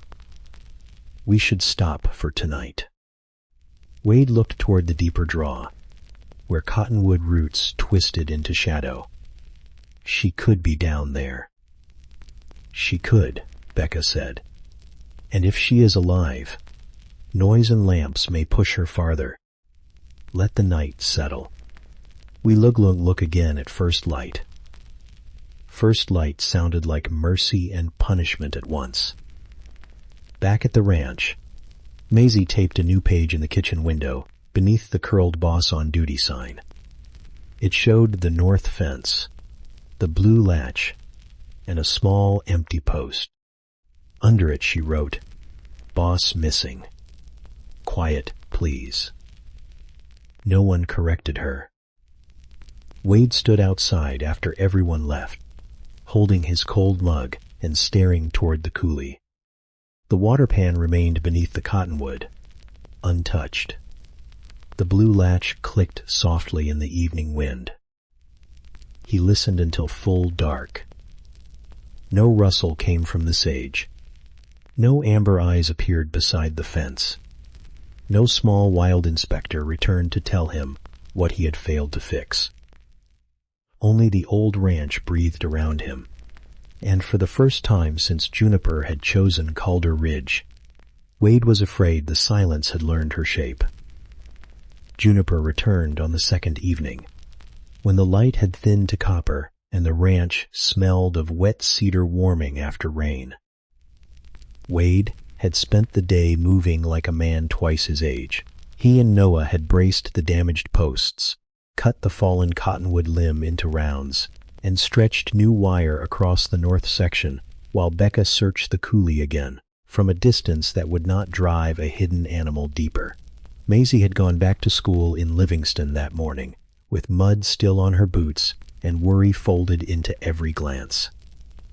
The empty corner post had watched them all day. At sunset, Wade stayed by the blue latch after Noah drove away, the new brace wire held clean and tight. The old latch, still mostly blue beneath its scars, opened and closed with a tired little click. Beyond it, the pasture lay washed green. Cattle grazed under a sky streaked pink and gray. In the cottonwoods, a mourning dove called as if asking the same question over and over. Wade had not eaten much since morning. His chipped mug sat on the truck hood untouched, coffee gone lukewarm. He told himself he was only checking the repair, not waiting. Then Thunderhead appeared on the fence rail. The black barn cat never came to the north gate unless there was a reason or an audience. He stepped along the rail with offended delicacy, stopped near the blue latch, and stared into the sage beyond the fence. His tail puffed just enough to look like a bottle brush reconsidering its life. Wade went still. The grass moved. For several breaths, nothing else happened. The wind slid through the new wire with a faint, clean hum. A calf tore grass and chewed loudly enough to seem impolite. Wade could hear his own pulse in his ears. Then a small spotted shape emerged from the sage at the edge of the coulee. Juniper came slowly. She was thin with exhaustion, her coat dried in uneven points from the storm, and a smear of clay marked one cheek. Her torn left ear stood at a tired angle. She held her body low, not from stalking, but from weariness. Still, every step was her own. She stopped often to listen. She tested the air. She glanced behind her once, before crossing the open strip toward the gate. Wade's hand rose halfway, then lowered. He did not call her. His throat had closed around her name, but he knew the rules better now. A wild creature returning from fear did not need a human voice grabbing at her. She needed the world to stay wide enough for choice. Juniper reached the repaired stretch first. She sniffed the new wire, followed it to the braced post, and paused at the place where Wade had tied the blue cloth during the storm. The cloth was gone now, tucked into his coat pocket with the soaked glove, but perhaps its scent remained. She pressed her nose to the wood. Then she limped to the blue latch. Wade had imagined her return 100 ways in the long hours of searching. He had imagined only tracks and a miracle too bright to trust. None of those thoughts prepared him for the quietness of what she did. Juniper stood before the gate, swaying slightly. She lifted her face to the latch. Elise had painted years before. Then she leaned in and pressed her cheek against it. Not a rub of ownership. Not the brisk mark she left after inspecting a post. A press. Brief, weary, and still. Her eyes half closed. The blue latch clicked softly under the weight of her cheek. Thunderhead, above her on the rail, stared down as if even he understood that sarcasm had no place there. Wade covered his mouth with one hand. The grief that rose in him was not only fear leaving. It was everything he had carried since the night Elise's chair became empty. It was the knowledge that love could vanish and still, sometimes, find its way back. It was also the humbler knowledge that Juniper had not returned because he owned or called her. She had returned because this fence, with its low tunnel and blue-marked posts, had become part of the map she trusted. That was enough to undo him. "Evening, boss," he whispered. Juniper's ear twitched at his voice. She did not flee. She opened her eyes, looked at him with the same stern amber gaze, and gave a tiny sneeze because the latch still smelled faintly of oil. Wade laughed through the wetness in his eyes. Thunderhead chose that moment to hop down, landed badly in the mud, and stalked away as though the earth had failed him. Juniper watched him go with tired contempt. A calf on the pasture side stretched its neck toward her, curious, then startled itself by sneezing. Juniper flinched, recovered, and looked offended by the calf's manners. Wade backed toward the truck one slow step at a time. Becca had left a message reminding him not to crowd any return, not even one that felt like grace. He obeyed her. He gave Juniper the gate, the post, the dusk, and the route beneath the wire. She passed under the low strand with difficulty, pausing once to gather strength. On Wade's side of the fence, she did not come toward the house. She chose the shadow beneath the cottonwoods, where the water pan waited. She drank, lifted her head, and listened. Only then did Wade allow himself to breathe fully. He called Becca first. His voice broke on the second sentence, and Becca said nothing about it. Then he called Laurel, who put Maisie on speaker. When Wade told them Juniper was alive, there was a silence from the other end, followed by a tiny sound from Maisie that was not quite a laugh. "Did she inspect the repair?" Maisie asked. "She started with the latch," Wade said. "That means it was important." "Yes," Wade answered. "Mote believe it was." After the calls, he stood in the cooling dark while Juniper settled beneath the cottonwoods, still watching him, still wild, still here. The repaired fence hummed softly between them. The blue latch held.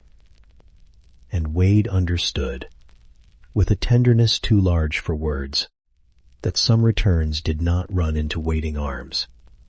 Some returns came on muddy paws, paused at the gate, and touched the old blue place just long enough to let a lonely heart begin again.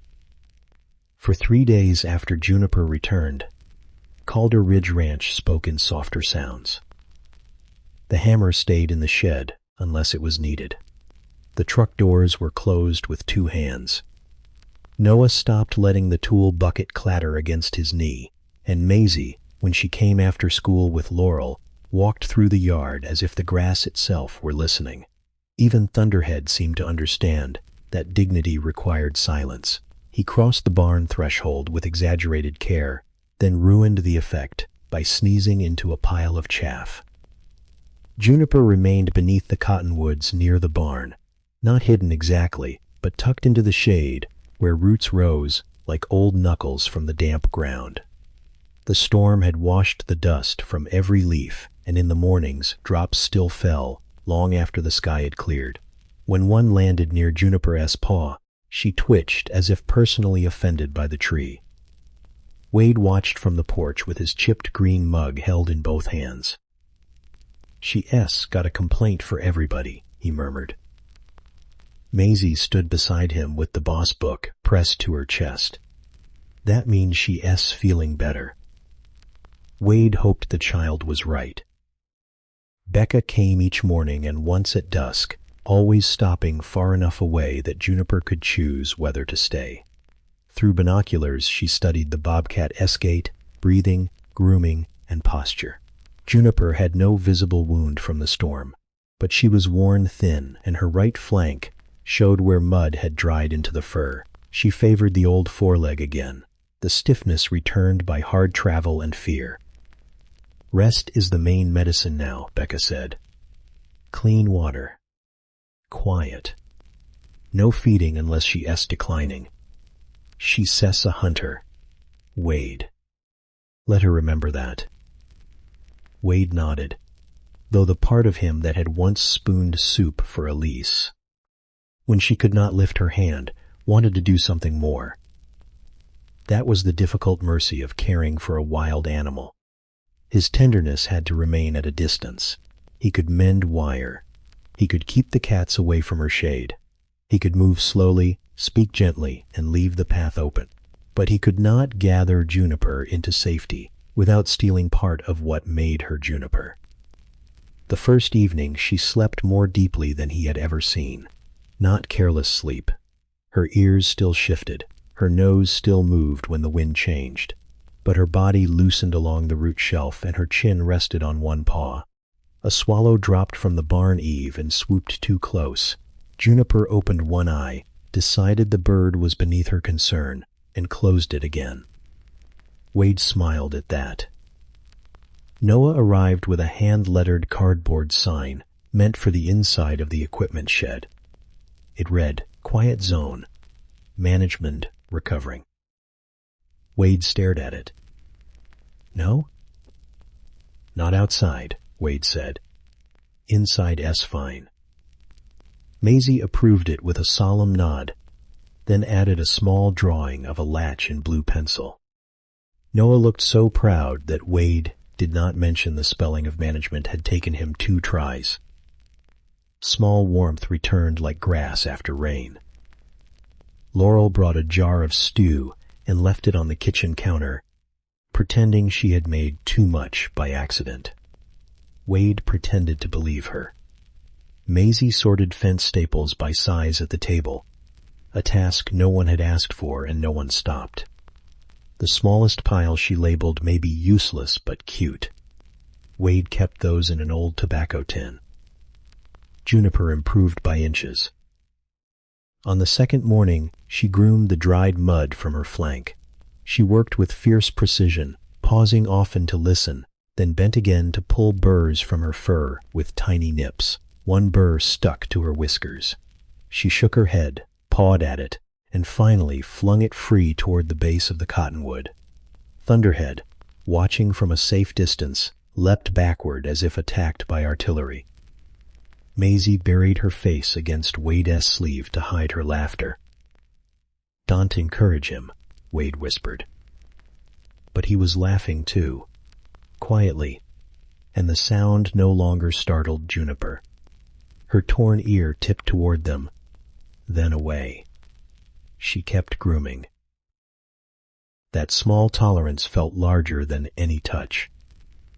By the third day, Juniper rose before dawn and limped to the water pan.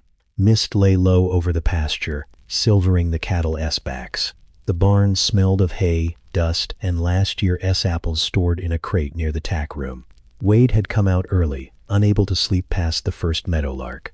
He stood beside the broken porch step, still unrepaired, because Elise had once called it the house's way of making sure guests paid attention. Juniper drank, then turned toward the fence. Wade held his breath. She did not go far. Only to the nearest cedar post by the barn lot, the one Wade had tightened after the storm. She sniffed the base, lifted her face to the staple, and gave the wood a faint cheek rub. Short. Tired. But deliberate. Wade looked down at his mug until the tears in his eyes became manageable. All right, he whispered. Take your time. He had said those words to Elise near the end, when she needed to stop halfway from the bedroom to the kitchen and pretend she was admiring the light. Back then, the words had been helpless. Now they felt different. They were not a plea for time to reverse itself. They were in agreement with the living. Take your time. Stay wild. Heal your way. Let the fence wait. When Maisie arrived that afternoon, Wade showed her the faint cheek mark on the cedar post. She did not touch it. She only crouched close, studying the pale hairs caught in a splinter. Inspection resumed, she whispered. Limited schedule, Wade said. Boss S orders. They stood there side by side while Juniper watched from the cottonwoods, eyes half closed, sun warming the torn ear that had become as familiar to them as the blue latch. She was not theirs. The ranch was not hers. Yet somehow, between repaired wire, quiet footsteps, and a shaded place to rest, they had made a small treaty with the world. That night, Wade ate Laurel S. stew at the kitchen table instead of standing at the sink. He left the window cracked open. Outside, the fence gave one soft hum in the dark, and somewhere near the barn, Juniper moved through the grass with a slow, steady rustle. For the first time since the storm, Wade slept without waking to listen for what was missing. The kittens appeared on a June morning, so quiet that even the cattle seemed to chew carefully. Summer had settled over Calder Ridge in gold and green. The creek had shrunk to a clear ribbon over stones. Grasshoppers clicked in the ditch. A breeze came down from the mountains carrying sage and cedar. Wade was at the north fence before breakfast, replacing a cracked insulator by the blue latch. His chipped mug sat on the post beside him.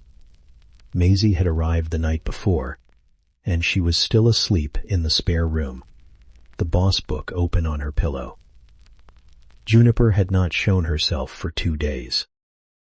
That no longer frightened Wade as it once had. She came and went according to wild needs, not human worry. Sometimes she vanished into the coulee for a night. Sometimes she left only a print in dust, a rubbed post, a silence that felt full instead of empty. She had healed enough to travel well. Her limp showed only after long climbs. Her torn ear remained tipped and ragged. Still, Wade looked for her.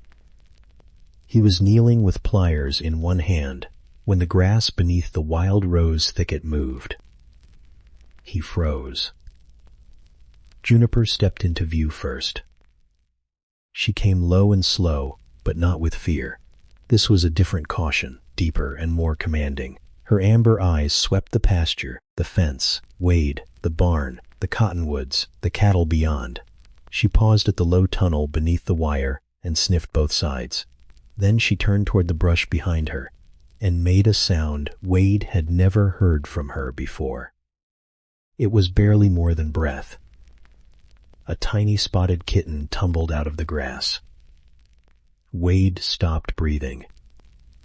The kitten was all ears, feet, and surprise. Its coat was dappled brown and cream, its tail a short, uncertain comma. It took 3 wobbly steps, sneezed at a seed head, and sat down too hard. Juniper looked at it so sternly that Wade nearly smiled at once.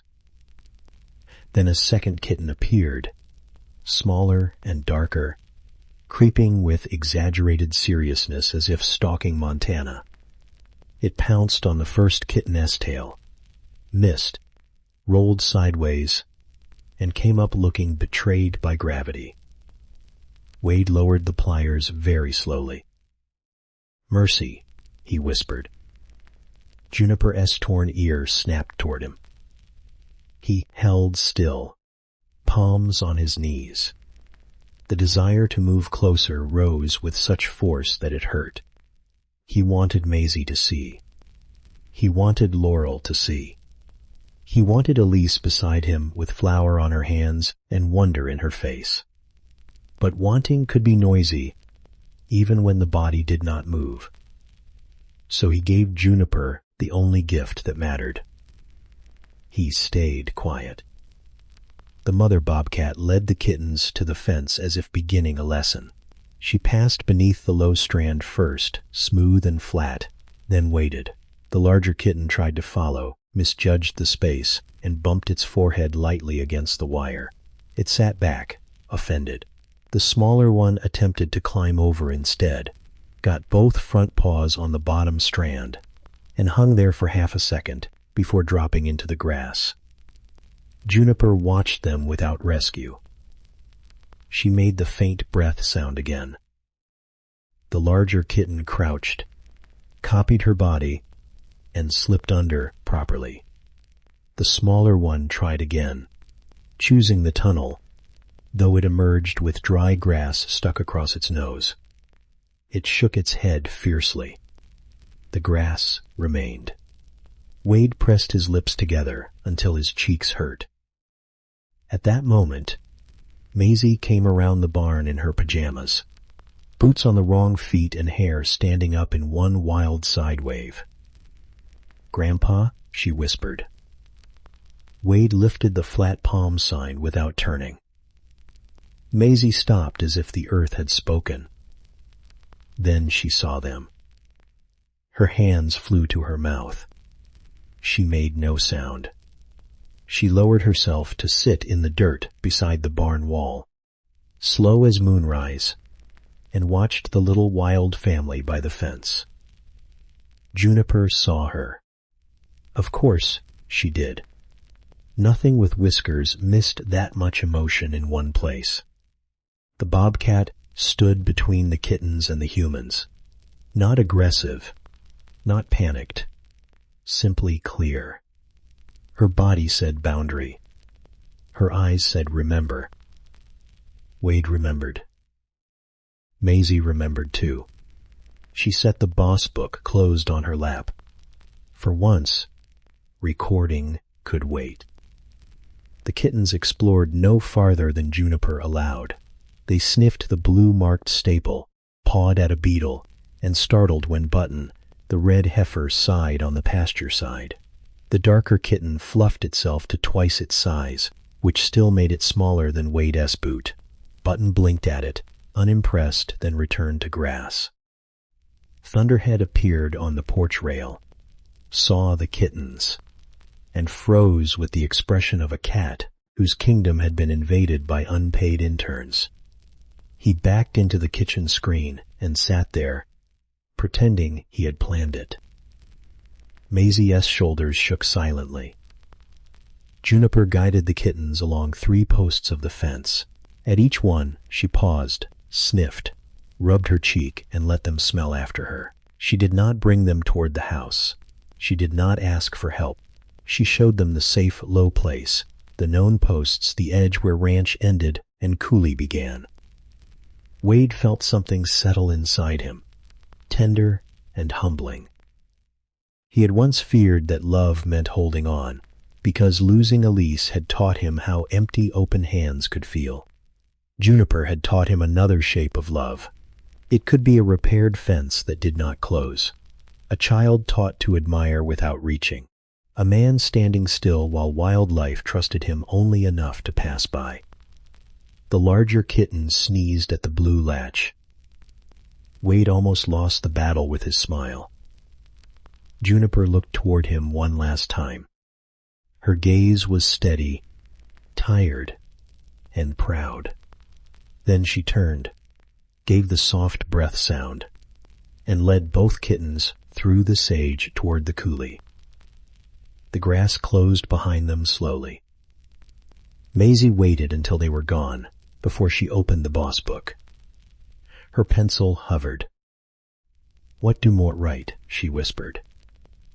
Wade looked at the low tunnel, the blue latch, the 2 sets of tiny prints beside Juniper's larger ones. He wiped one hand over his face. "Write that management expanded," he said. Maisie nodded solemnly and wrote it down. Above them, the morning warmed. The fence held.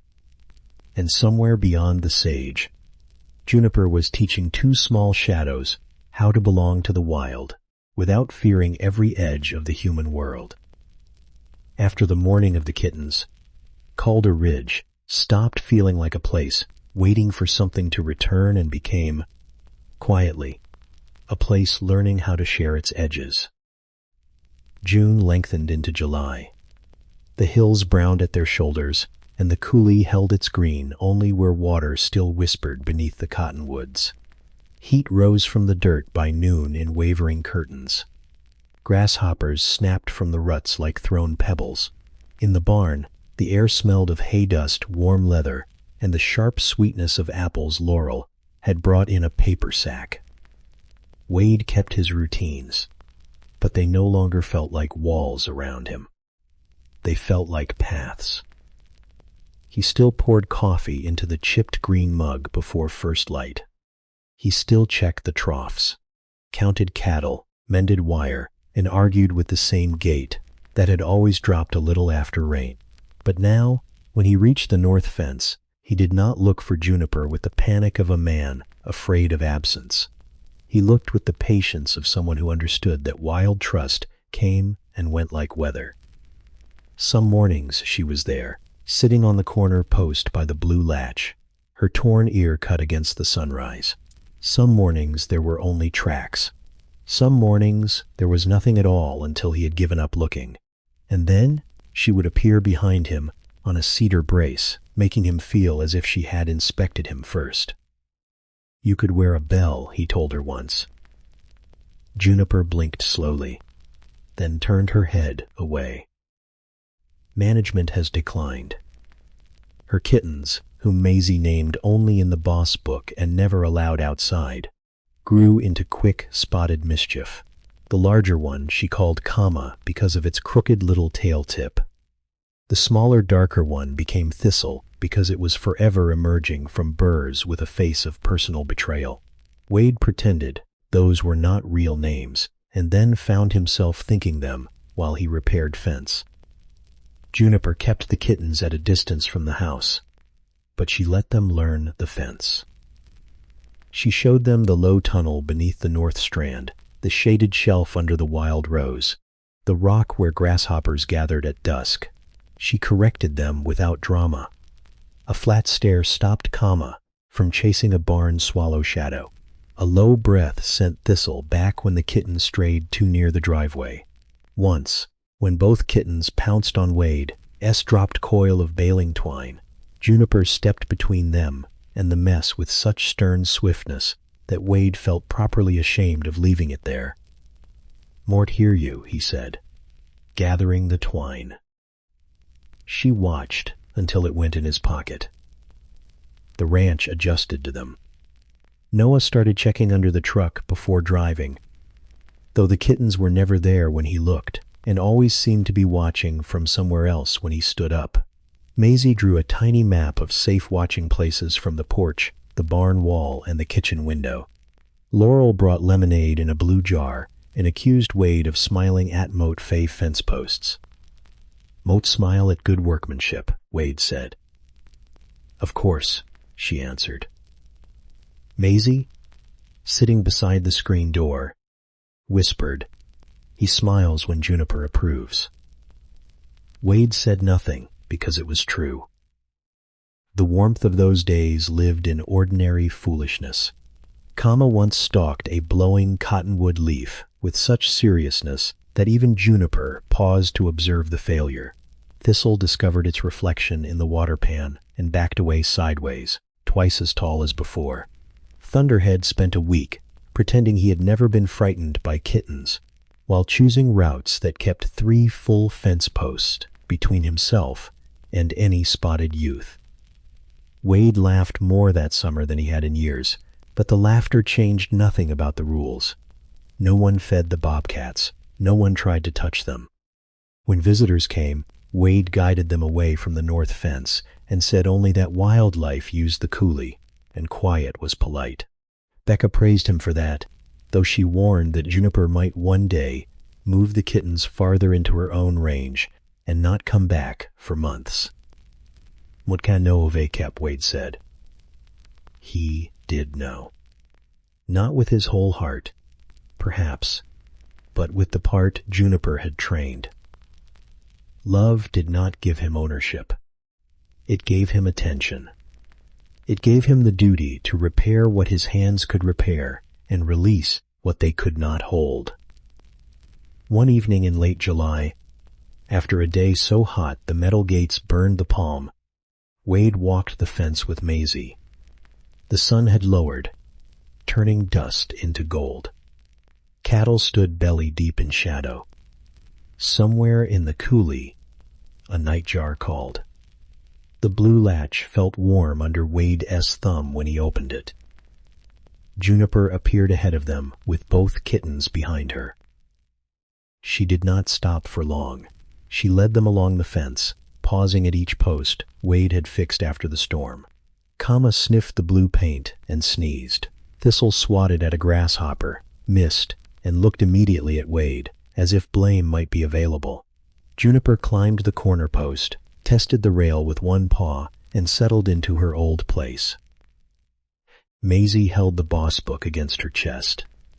She still thinks she runs it. Wade looked at the bobcat, at the notch in her ear, at the two kittens tumbling quietly through sage beneath her, and at the fence line that no longer seemed like a boundary between belonging and loss. She might, he said. Maisie leaned her shoulder against his arm. For a long while they watched without speaking. The wind moved through the wire, humming low. Juniper's whiskers lifted when the breeze changed.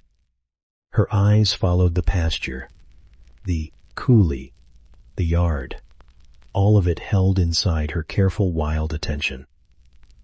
Wade felt Elise near then, not as an ache but as color, blue on a latch, yellow on a stool, green in a chipped mug, gold across the grass. The ranch had not filled the empty chair. Nothing could. But life had gathered around it gently, leaving room for grief and laughter to sit at the same table. When dark came, Juniper stepped down from the post and led the kittens toward the sage.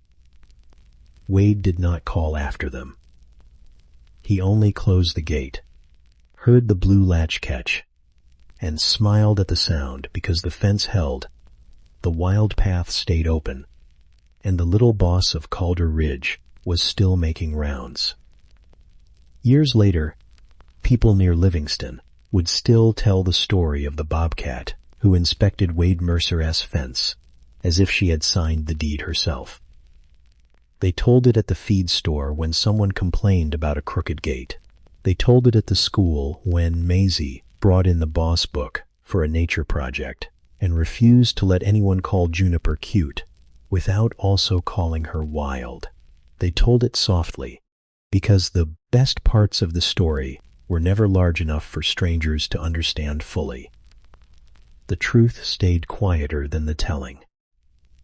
Juniper did not become a porch animal. She did not sleep by the stove, ride in the pickup, or let Wade touch the torn ear that had first made his heart bend toward her. Some seasons she was gone for weeks. Once, during a dry autumn, Becca thought she had likely shifted her range farther up the coulee where rabbits were better, and human noise fell away. Wade accepted this with the discipline of a man who had learned that wanting was not the same as asking. But she always left signs. A cheek mark on the cedar post after rain, a set of prints along the low tunnel, a pale hair caught where blue paint had faded to a ghost. Now and then, Wade would find her on the corner post, older, fuller through the shoulders, her torn ear still cocked as if the entire ranch had been submitted late for inspection. "Morning, boss," he would say. Juniper would blink once, then look away, which Wade took as approval because by then he understood her management style. Kama and Thistle grew sleek and secretive. They stopped tumbling in the open and began traveling like proper bobcats, seen mostly as movements where shadow should not have moved. Maisie never stopped recording them, though her handwriting changed from round child letters to the slanted script of a girl becoming tall. She still used the flat palm sign when the Wild family appeared, even after she was old enough to feel embarrassed by many things. She was never embarrassed by quiet. Noah eventually bought a small place of his own, and still checked his fences twice before calling a job finished. He mailed Wade a postcard once that read, "Management would disapprove of my west gate." Wade pinned it near Maisie's old sign, which had yellowed in the kitchen window but never been taken down. Thunderhead aged into a thinner, more opinionated version of himself. He spent warm afternoons in the barn doorway, pretending not to watch the fence. One morning, Juniper passed within 20 yards of him and paused. Thunderhead held perfectly still, except for the tip of his tail, which betrayed decades of private outrage. Juniper gave him one long look and continued on. Wade laughed so hard he spilled coffee down his coat. That laugh was one of the things that changed most. After Elise died, laughter had felt like a visitor who had lost the address. Later, because of a wary bobcat, a child's notebook, a helper's pour signs, and a blue latch that refused to retire, laughter found its way back through the mudroom and sat down without making a speech. Wade still missed Elise every day. He missed her when the cottonwoods turned yellow, when the biscuits browned unevenly, when the first snow polished the fence wire white. But grief no longer owned every room. It had a chair at the table. So did gratitude. The old fence changed too. Posts were replaced one by one. Wire was tightened, spliced, and sometimes lowered where the wild road needed passage.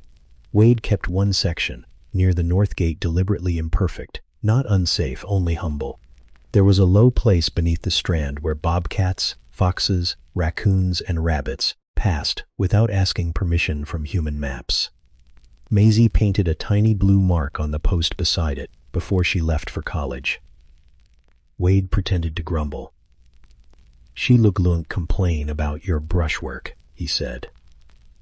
Maisie hugged him around the ribs. "Tell her Mort did my best." He did, though Juniper was not visible that morning.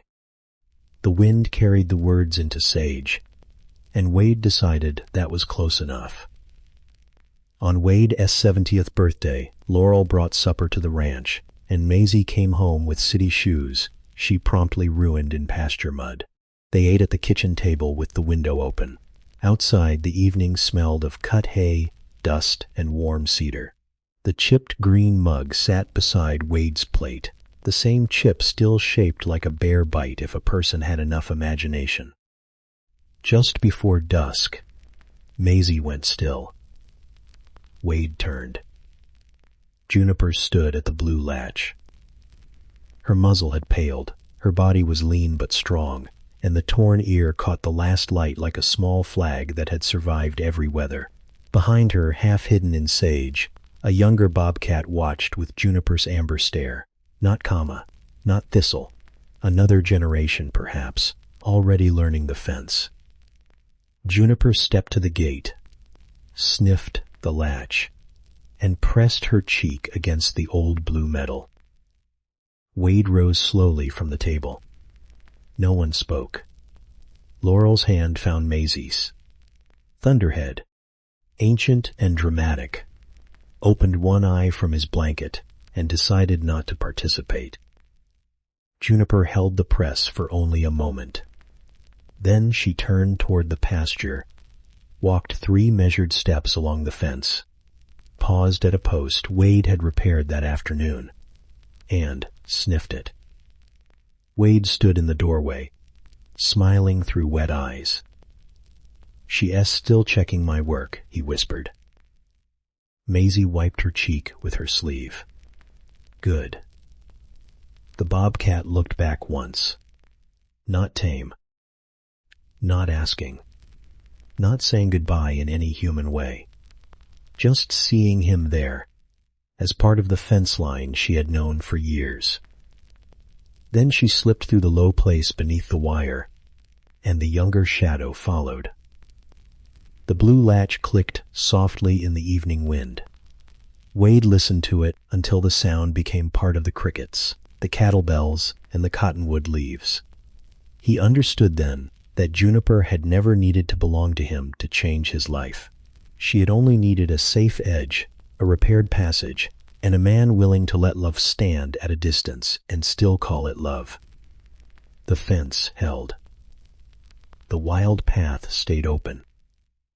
And Wade Mercer, who had once believed his quiet years would only grow quieter, stood beneath the Montana dusk while the little ranch boss disappeared into sage, leaving his heart inspected, humbled, and gently approved.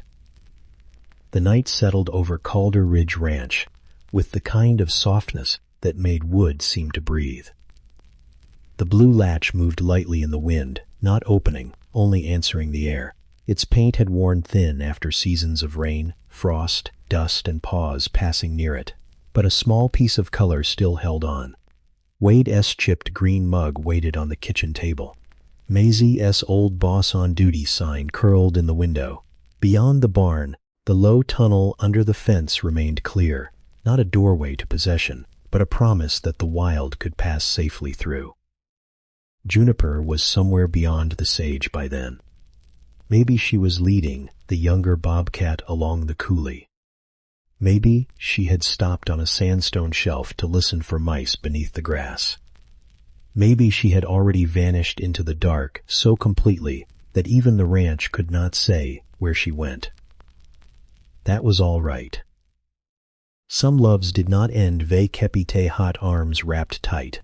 Some loves ended and continued, with space respected, with a gate repaired, with clean water left far enough from the house, with a man learning to smile when a wild creature chose distance and still returned, now and then, to touch the old blue latch. The cattle settled. Thunderhead slept. The cottonwoods rubbed their leaves together like hands warming by a fire. And somewhere in that wide Montana dark, the small boss of Calder Ridge carried her memory of the fence into another quiet night. Thank you for staying with this story. Let the ranch grow dim now. Let the wire hum low in the wind.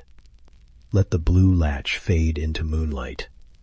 Rest gently, wherever you are listening, and may the animals that once changed your heart visit your dreams kindly. End of story. Sleep gently, friends.